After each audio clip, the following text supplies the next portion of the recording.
Hello there, friends, and welcome to Real Life Conversations for Christian Coaches. I'm your host, Teresa McCloy. And I'm your co-host, Erica Vinson. We are so glad that you're listening in.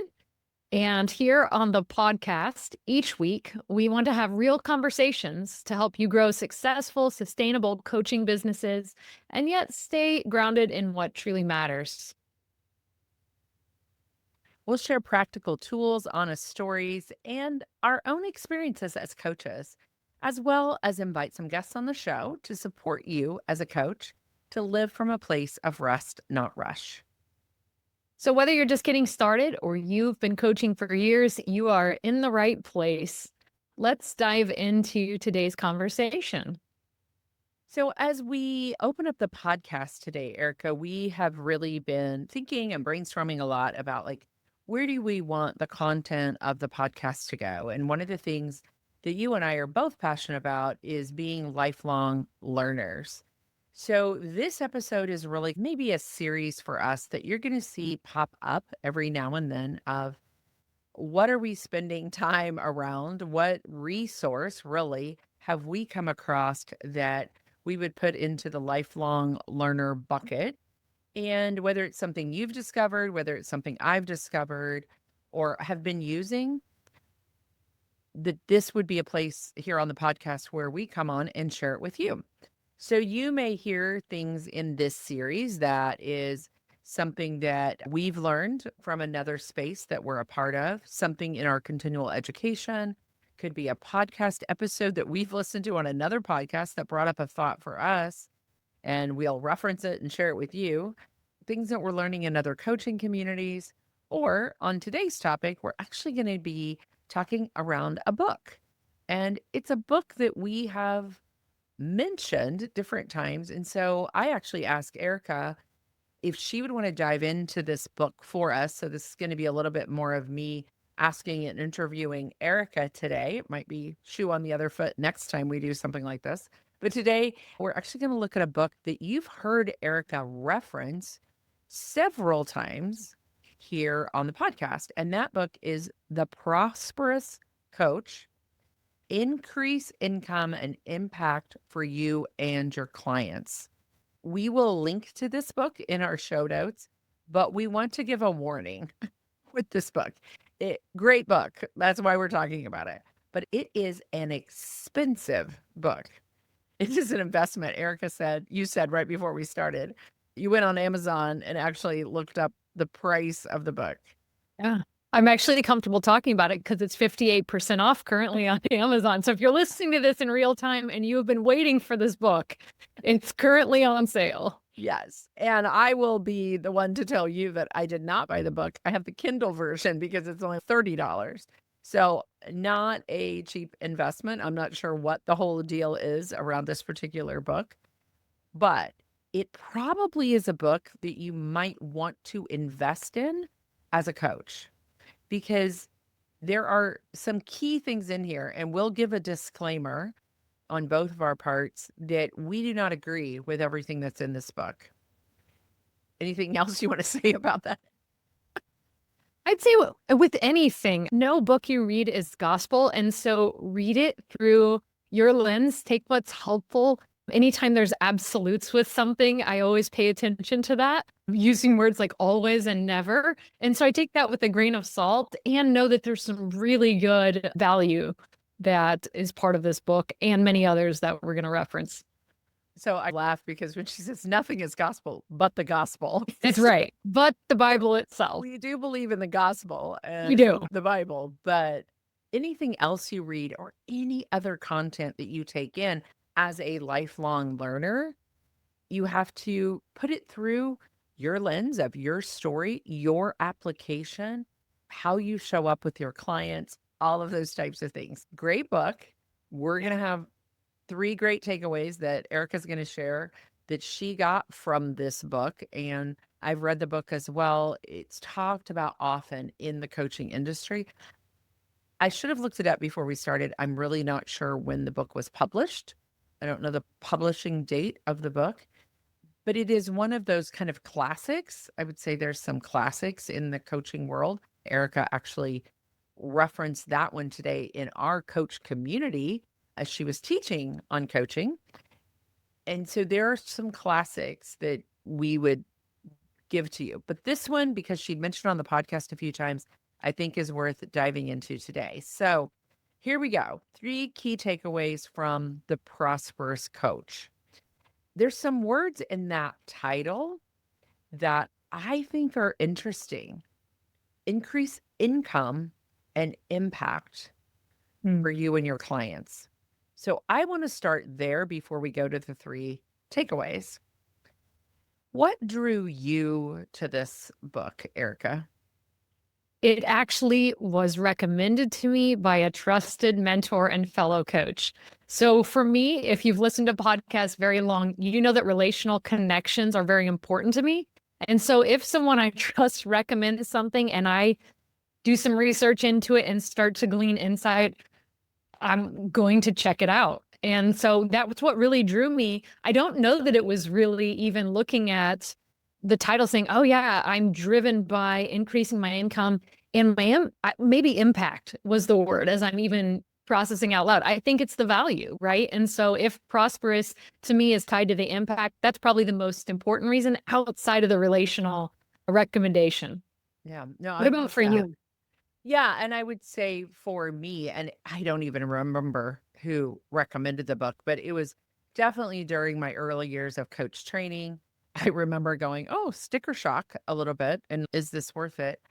I don't know that I was driven at that point by the income, although I will say if you're in coaching to make a revenue, we like the word revenue, maybe better than income, but if you're in that to create revenue, this will give you some insights into maybe stretching your mindset around Mm. revenue and really beginning to see your business as a business and as a revenue. Sometimes I feel like as Christian coaches, we struggle with the mindset around, especially if you come from the ministry space, but even if you come from the servant heart space, I want to be generous, blah, blah, blah. I just had that conversation today with one of our coaches that income piece asking for a trade of money for services can be a spot. So this book will challenge you. And I would say that's my biggest takeaway from this book. Thinking outside the box does not apply to me. It's not all my style or whatever, but it does challenge me in that way as I've gone back. But let's dive into these 3 takeaways. The first takeaway that you mentioned is really a little bit further into the book in one of the chapters. And the phrase is clients are created, not attracted. So say more about the clients are created, not attracted. Yeah, I love this thought, and you nailed it. It's so much about mindset. And in the book, Steve Chandler and Rich Litvin say you don't get clients, you don't acquire clients, you definitely don't attract clients. Clients are created. So, what in the world does that mean? And when we look back, there is this old fashioned approach of it's a hunter gatherer approach. And so I'm going to grow the practice. I'm going to go out and get. That's a little bit more of that aggressive mindset.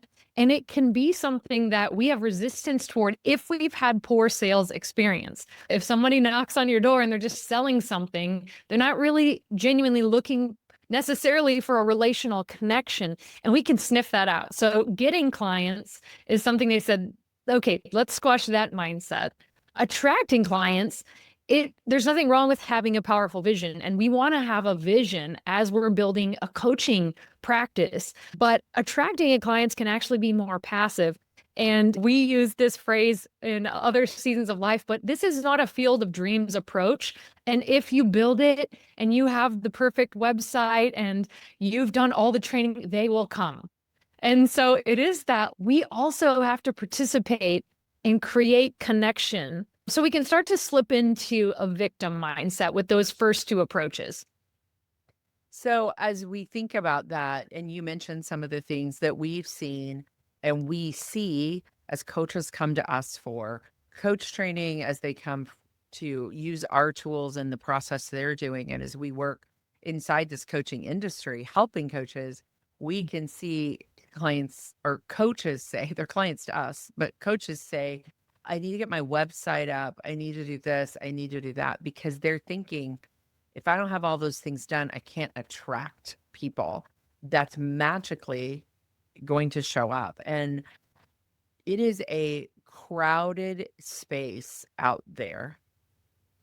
Yeah. And if you begin to create a client, yeah, it's a totally different experience. So let's talk about how we create a client.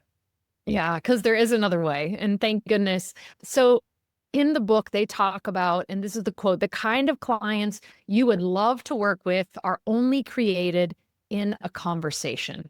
And so think about the difference of that between I'm having a sales transaction to I'm having an authentic conversation with you. And it goes on to say, and high performing, high paying clients are only created in impactful, life changing coaching conversations. And so this genuine connection piece is huge. There's nothing wrong with having a beautiful website and having your message clear as you're developing your core message, how you're going to serve clients. All of that is so important. And if we fall short of then creating these conversations, we really get stuck in that victim mindset of this isn't working. I'm doing all the things. I'm setting up webinars. I'm doing this, and people aren't coming. They're not responding to my emails. And so to shift to that creator mindset, it's really impactful for us as coaches if we're able to get there. And I want to hear an example for you in real life here in just a minute. But when I think of this too, two words come to mind for me: internal and external. So what I think has happened a lot in any entrepreneurial industry, and especially in the coaching world that we're so closely related to, is that we spend a lot of time on the internal part of our business, the website design, the email sequence, the funnel, the offer, the whatever you want to call it. All of those things matter at some point as your business starts to grow, especially. You need some systems, some processes. We talk about that this summer in our 7 P's of Business series. But really, it begins with putting yourself in places and spaces that you can create connection and have conversation. Last week, real life example from behind us on the business end, and then I want you to share one as a coach. But much of our technology was failing us last week. It happens. Yeah. Our website wasn't working. Our emails were not working correctly because they're connected to those addresses. Lots of different things were blowing up. It just felt like the sky is falling, right? It's all working now. We're all great. You can get to everything. But in the middle of all of that, we're in the middle of a launch for our next coaching cohort of certifying coaches in our content. In the middle of all that, I was having conversations. I was creating client relationships. So I wasn't panicking. I wasn't freaking out that nobody's getting our emails. Nobody's doing this. And that was just for 48 hours or so. But I knew I had a conversation on the books. I knew I was meeting with some people locally, and I was talking and doing. So the creation of conversation leads to clients. What is it for you, just even as a solo, because I'm talking more at a big business level, is it for you in a solo entrepreneurial practicing coach? Yeah. So much for me is just about modeling good coaching practice and also not coaching every person I'm in a conversation with. So people, especially in the community in which I live, know that I'm a coach. And so sometimes they'll kind of look to me if there's a conversation like, Erica, say something. And it may not be the opportunity, but what I want to be is genuine. I want to be a listener. If there's a direct communication or a question I can ask, maybe, but I just want to forge a connection. I'm not about creating a transaction in that moment. And it happened really genuinely. An example from the summer, just having a conversation out in the common area. in the community in which I live and bumped into someone. They just started talking about how it was a huge season for them, transition and some things happening in their family and so many things they were describing, and really just started speeding up as they were talking. And they said, I just know what I'm going to do. And I said, it sounds like you're in a season of reset. And you should have seen their face. It was like, oh, yeah. And just the immediate embrace of, yeah, I'm going to see some reset. They turned around and said it to someone else. And it was just this genuine connection of, wow, I'd like to talk to you more about, I know you're a coach, but tell me a little bit more about what you do. And so even if that conversation doesn't convert, we had a transformational moment that I hope they could come back and go, hey, that's someone I trust, that I know, that I could ask, would it be possible to work with you? Or do you know someone that I could work with?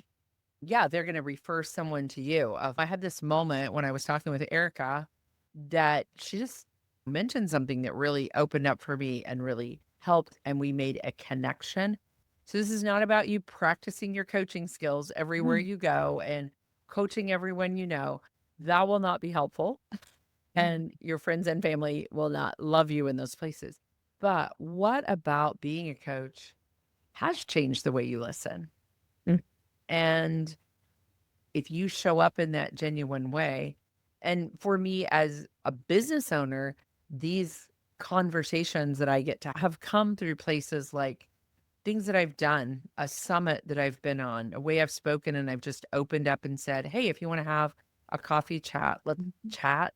I just got off of one right before this call from some other spaces and communities I'm on online, and this guy and I connected, and I just want to show up genuine Yeah. It's and that word available, right? sincere. That's Yeah. my word for the year, I available. know. So Yeah. just keep that in mind, that clients are created, not attracted. That's your first takeaway, and a great one. Moving on down, this book has lots of chapters. Don't be freaked out by the price or the number of chapters. They're small, bite sized. But the next takeaway that you had is don't charge for what you do. Now, before you go, wait a second. The title of the book is Increase Income. And here, this chapter, this part of the book is saying, don't charge for what you do. Unpack that for us a little bit, Erica. This goes back to the money mindset. You already brought it up earlier in the conversation. It's something that many of us can struggle with. And we develop our skill set. We're ready to embrace clients, and we have to answer that question. We would never walk into a store and go, I want this shirt, and then go, I'm not sure how much that costs. Let me see. So we need to know, what are how are you valuing your services? Not just what are you charging, but how are you valuing your coaching? And Litvin and Chandler talk about it this way. They said, you aren't billing for time elapsed. You're billing for the very real possibility of a goal being achieved that would not have been achieved without fearless coaching. And so they talk about two really important perspectives. One is the default future. So we're all aging, we're all moving forward. Even if life doesn't change, even if we don't change our behavior, our routines, and our rhythms, we stay the same, we're still moving forward. That's the default. Then, and I'll see this, and when we say, oh, how long is my session going to be? And yeah, for this hour, I'm going to charge this. If it's 45 minutes, I'm going to do this. Your client's hiring you because of something they want to do differently. And so the other concept they bring to the forefront is called the created future. And so if you picture this on an XY axis, and you've got like the arrow that's moving upward from that X axis, even drawing up, there is going to be the default. It's going to increase a little bit as we have experiences. But then there's this created future that's possible, which really is what happens through the value of coaching. That's where breakthroughs are desired. That's where we get out of ruts. That's where we explore what's possible and say, okay, if we're working together, this conversation helped me to hear something I'd never heard before. That's where we learn to fly again and develop strategies. And most importantly, go, and what are the practices that keep me out of the ruts when they come up in the future? All of those things you named, that's what clients pay you for. Yeah. That's the gap. And when you believe, so there's some mindset work not only about the money part of it, but there's mindset work about the value. We get that through experience, right? Yeah. So it goes up through experience. But when you say and you recognize after you get off a call the value of what that client took away in that 30, 45-minute, 60-minute call, whatever you're doing, then you don't worry so much about the dollar per hour that you just charge them, that you see the impact. And yeah, I'm going to say this is going to sound weird, but I don't know if you can put a dollar value on that. Yeah. I know for myself, you would say it too. We've both been coached for a long time, both experienced coaching now for several years. And some of the shifts and change that you went through that list, and I think about my own experience in coaching, there is no dollar amount I can put on that. Yeah. It's a gift. It is a gift. Now, Yeah. that doesn't mean that we don't set our fees based maybe on our experience, based on maybe where we live in the country or in the world. There's a lot of things that come into pricing and putting together the work that you do and all of those things, the people that you're working with, all of those things come into play. But when you can shift around this dollar per hour mindset, what comes up for you as you've worked through this yourself? When I can think of it as transformational versus transactional, I can be more comfortable naming the value of coaching. As you mentioned in personal experience, you think about that default arrow and then that trajectory of that created future arrow, the angle on it is so much higher. And it is that gap that I go, yes, with the Lord are all things possible. Absolutely. And having a coach helped to expedite the things that have grown in the gap for me. And so I believe that's been a gift given to me. And partnering with God and coaching, I can offer that to others as well. So that might be a place you want to explore if you move forward with this book. If not, just listening to what does that bring up for you? If you're sitting in the space of listening with others, what does that bring up for you when you think of how that shifts a money mindset for you and what you're charging? And believe me, Eric and I both have done deep work around money mindset, and I still continue to. You've heard Erica say it. You've heard me say it. I said it to her first. What can you say out of your mouth comfortably at this season of your life when someone asks you, so what do you charge for coaching?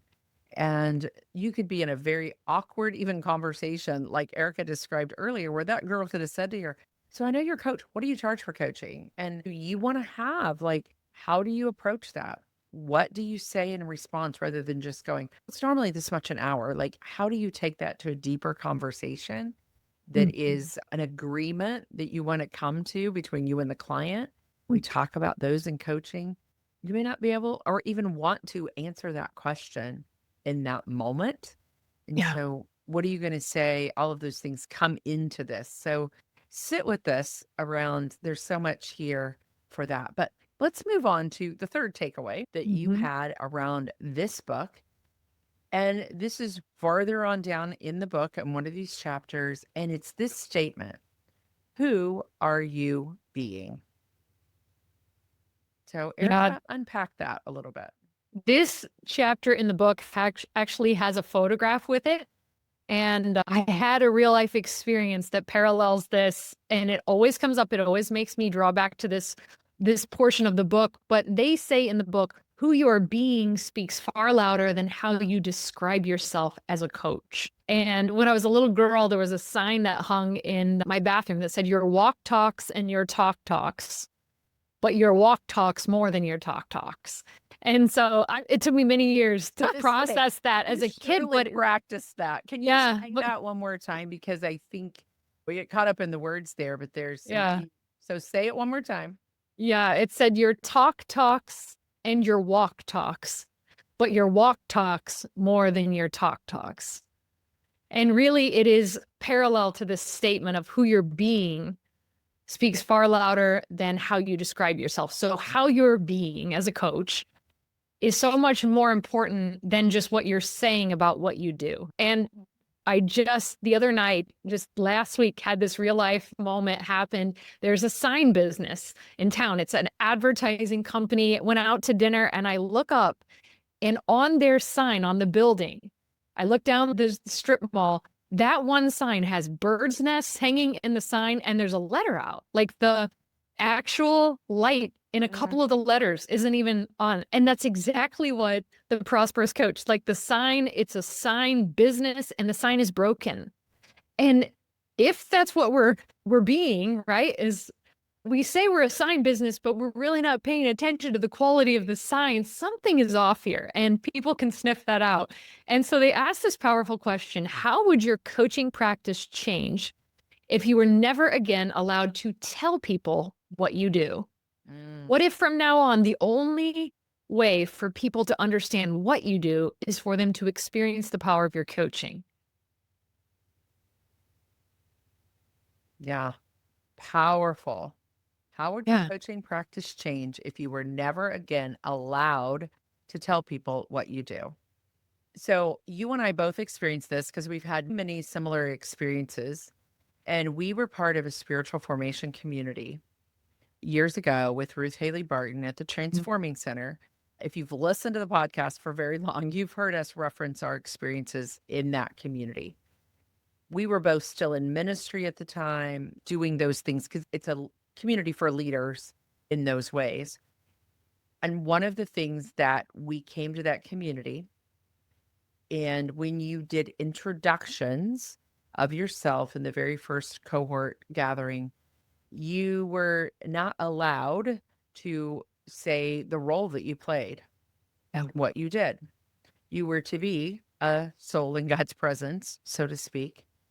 And this reminds me so much of what we talk about in the process of really being in who are you being, the Mhm. being and the doing.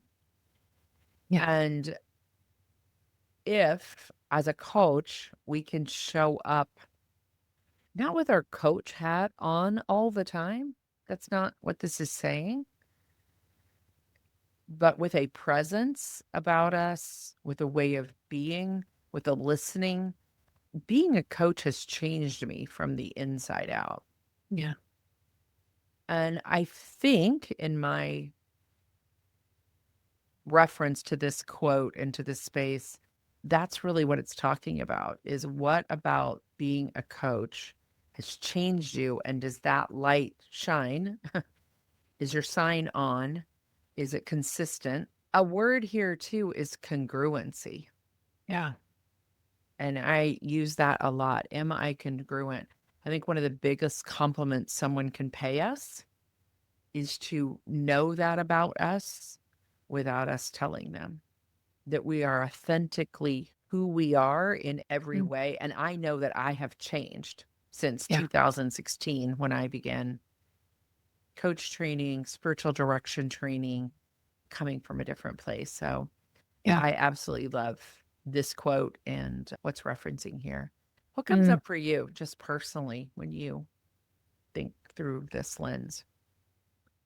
You mentioned some of the important shifts, but also just leading with love. I want, and that goes all the way back to our ethics and why we do what we do, and the paperwork that we have for people as they experience us on a discovery call, as we have conversations with them in the coffee shop.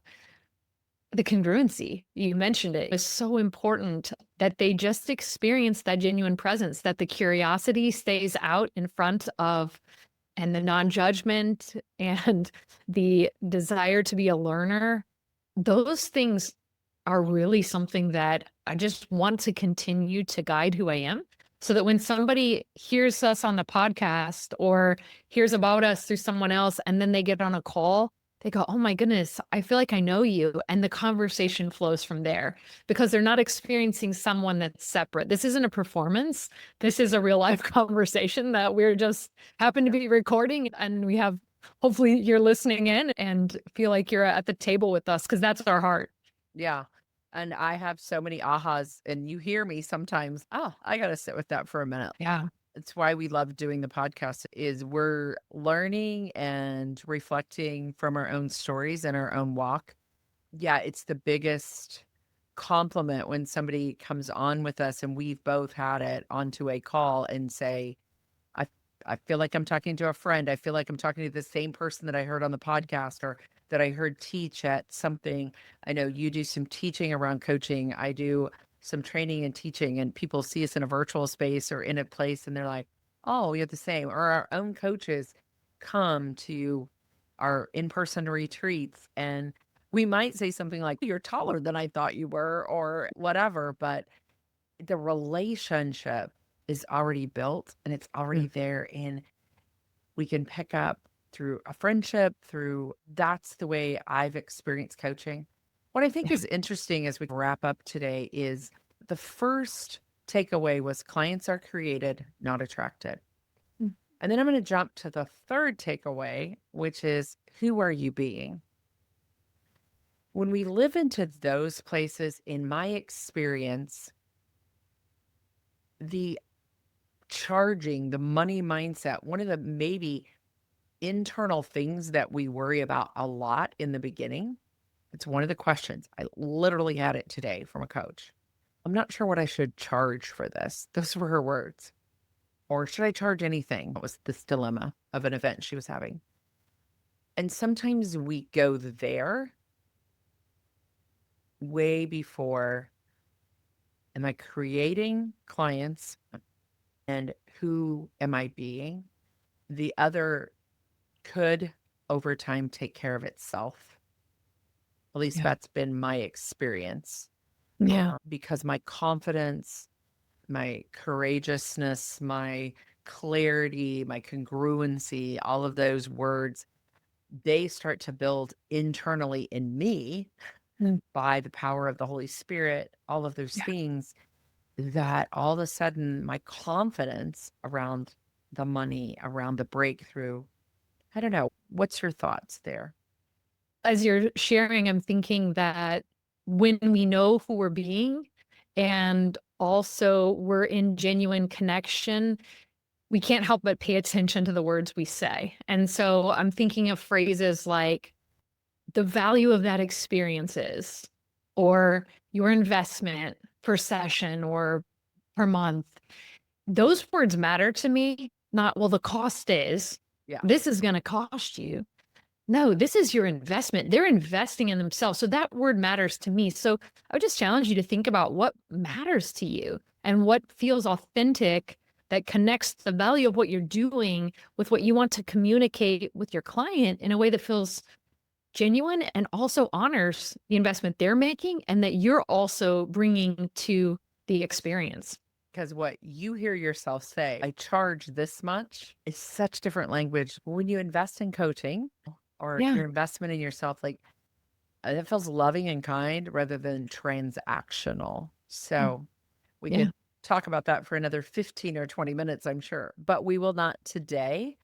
Thank you for this has been a great conversation around this book and the takeaways and just your experience in what you've walked away with, which I think we can all glean from and learn from. I know this has been a great book for me as well, and it may or may not be a right next step for you to have this book on your bookshelf. That's for you to discern. But either way, we hope that you will take some action of sitting with who am I being? You know, what yeah. What do I charge? And that whole question there of I'm not charging. There's just some great things here to remember. As you were speaking there, Erica, I also came around this idea of this is exactly what we do in our content here at the Mm. Real Life Process. The Real Life Process is really coming from your being to your doing. Such important work for us to do as coaches before we go out and I'm going to do. Who are you going to be? Mm. If that's a discovery that you want to make, reach out to us and talk with us. If you feel like maybe that's where I'm actually stuck, is I don't know who I'm being. The training that we have in our certification will walk you through that process. We're getting ready here in September of 2025 to launch another cohort. We'll have another one at the beginning of 2026. And if you're like, I think this is the work I need to do first, is that being and presence work so that I'm building the right Mm. way. Have a conversation with Erica or myself. You can go check all that out at therealifeprocess.com/get certified. You can come into our free community at therealifeprocess.com and chat with Erica. Either one inside of that community by private messaging us. Really want you to sit with, do you know that being side, or you're just like, I'm going to become a coach and here I go. Or a phrase you used the other day, Erica, was I'm beginning again in coaching and you want to do it differently. That may be what you're experiencing. So thank you, my friend, for unpacking this book in a very deep and personal way with us today. I appreciate it so much. Yeah, it's a joy. And we would love to hear if you've read the book. What are some of the takeaways you've had? Or maybe you've got something that is just pulling you forward as a coach. And we would love to hear that too, because we're going to do more of these. Yeah, And the books that you have on your shelf may be ones that we're aware of. And you may be increasing that enlightenment for us and drawing us to a new place absolutely. too. Absolutely. We know that the experience of getting to sit with someone else and listen to their story is a privilege and an honor. And many times it's an extraordinary moment in our day to just hold that space. And just remember that every ordinary day has an extraordinary moment. You just have to look for them. It has been a joy to be with you today, friends. And we will see you next week on the podcast.